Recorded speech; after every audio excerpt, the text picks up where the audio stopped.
In this video guys, ay gagawa tayo ng itlog maalat. So ito guys, may 8 egg ducks ako dito. Hinugasan ko na. So inilagay ko na sa isang glass jar container. Ayan. So ang ginawa ko, nilagyan ko na rin ng date. Ayan. So 28 days lang. So nilagyan natin kung kailan siya due para hindi tayo malito. Ayan.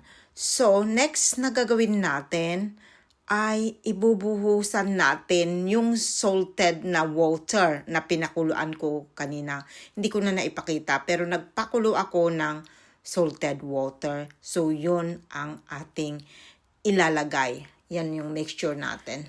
But make it sure na malamig na yung mixture nyo ha, yung salted water ninyo.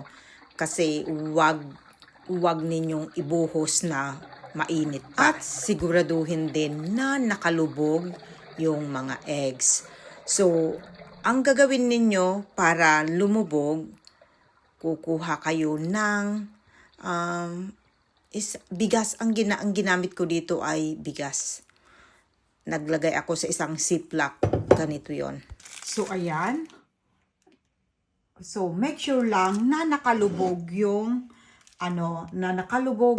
mga itlog. So, ilalagay natin, ang ginawa ko, naglagay ako ng rice sa isang bag, or kuha kayo ng isang ziplock, ilagay nyo.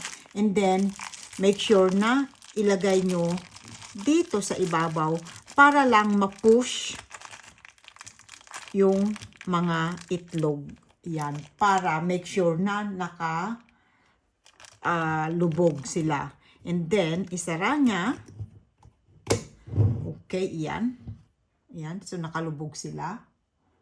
Ayan, so, lagay na lang natin sa isang tabi, safe place. At, mag-antay na lang tayo ng 28 days. At, hurra, mayroon na tayong salted egg. Okay. So, after 28 days, ipapakita ko na sa inyo ang kalalabasan yung ating duck eggs.